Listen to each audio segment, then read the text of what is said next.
Hey there, Julie, Arifa here, and today I wanted to share with you a quick video of the basics of Camtasia Studio.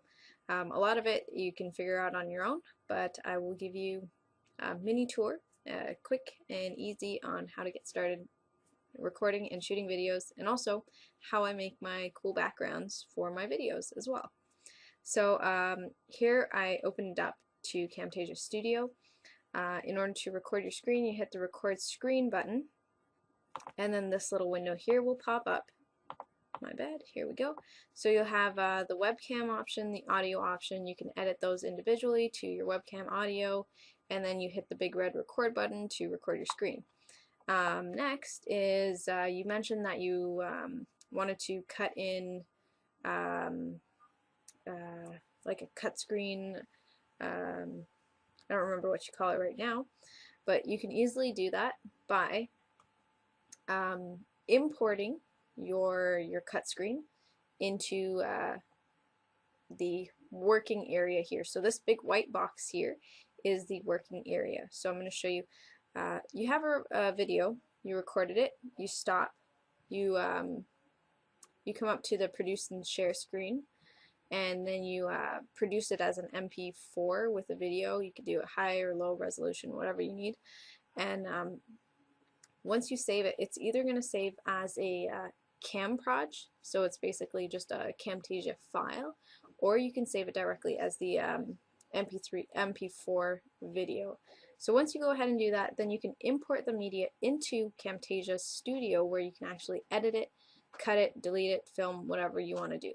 So I'm going to give you an example. Let's see, I made a video on how to automate your Twitter. So here I imported it, and then I drag it into the working timeline.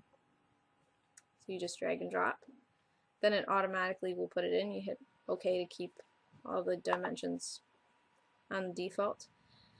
Now, what Camtasia sometimes automatically does is here it animates your cursor.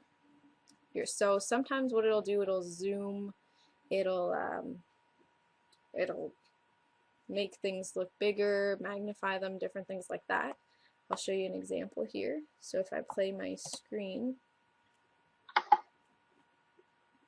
The first tool I would recommend is a really great scheduler to pre-schedule posts into your Twitter feed. It's called Hootsuite. Hang on. Okay, it didn't seem to play it, but it does have built-in tools where it sometimes will automatically zoom in, do different things like that. You can easily delete them because sometimes it ends up zooming in and doing things that are just annoying. By clicking on it, right click, and then you click delete. You can either delete the single instance, or you can delete all animations in your video. So I tend to do that a lot because I find it annoying. You can put them in, so you can actually have your different effects for your mouse. You can have transition effects you can add in here. You can record over a video as well using voice narration. You can insert your own audio, different things like that, edit it. Now I'll show you a little bit of basic editing and how you can then put in your cut screen.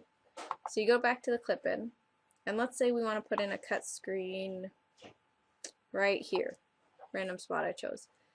Select both the audio and the background screen, and then you hit split. This will split it. Now you move it down, and let's say I don't have a cut screen personally, so I'm just going to take another random video and mush it in there. So let's pretend that this is my cut screen. You import the media. It's going to be in the clip bin. You take it, you drag, you drop. If it doesn't go in there, because it's probably too long, you highlight them both and you drag it. You should be able to drag it. Let me see. Oh, actually, it should automatically Hey there, Rafali put it here from in Rafali.com, and without, yeah. So it will put it on a different track, but it will be part of the video flow. So if you can see here, I don't want to play it because the video is already getting kind of long, but there you go. So you put in your cut screen, and you move that down so it's all lined up and cutting back and forth appropriately. I don't remember if you asked me anything else.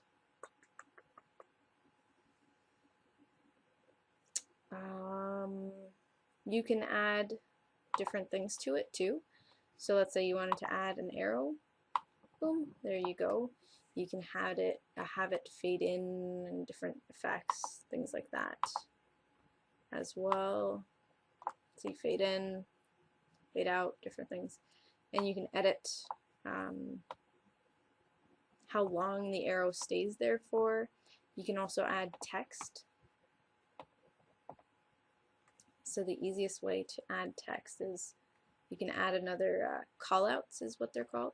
So let's say we go over here and I'm talking about, let's say I'm talking about my free Twitter tools, Hootsuite. So let's add a call out here, throw that in there, have it appear, and then you can put some text onto it and say, whoa, Hootsuite, or something like that. Okay. Yeah, so that's pretty much it, and you can have it there for, you can have it appear and disappear, different things like that. You can even have at the end, like, subscribe, fade in, fade out. So it'll fade in and then fade out. It is a lot of fun with the Camtasia, and it looks really, really cool and professional. Now I wanted to mention how I get my videos looking all slick with this cool background. Very simple. What I do is I go to PowerPoint, so it should be in my favorites here, PowerPoint, and I create a PowerPoint with my main points that I want to talk about. PowerPoint has a lot of really nice templates already, so you just pick one. I'll open up one of my recent ones that I made. I guess it moved. Let me go back. So this is one of the recent ones that I made on Facebook prospecting. What you do is you make all your slides, put all your points in. You can animate them, do whatever you want, get familiar with PowerPoint. And then what you do is you go full screen, and then you go to record the screen. You record it, you talk normally, you read off your PowerPoint, boom, boom, boom. And then you, when you go to edit it, all you have to do is drop the file in the clip bin once it saves, and then you open it up. You take your video, and you can actually put it wherever you want. You can put it on the side, you can put it on the middle, you can put it on the upper corner, wherever you want. So that's also a little fun aspect there. And yeah, when you're making your PowerPoints, just be sure to remember that your face has to go somewhere, so all the slides need to consistently have that space available for your face, pretty much. Yeah, so that's pretty much it. Once you're done, once you're happy with the final product, you do all your editing and stuff here. You go to produce and share, and it will ask you what kind of format. I usually use MP4 with a video player, and you can try out the other options. I just never did. I just stuck with, I usually just find what works and I stick with it. And then, yeah, so I usually do MP4 with video player. And then, boom, you're done. That's pretty much it to Camtasia. I don't really use any of the other stuff. And I only find that it freezes if I'm doing too many things. I have too many files open in the background, or I'm trying to cut and splice and put a whole bunch of things together and it's just too many files open. Yeah, so I hope this video helps, Julie. and let me know if I can help you in any way. If you have any other questions, I'm glad to help out. All right, bye for now.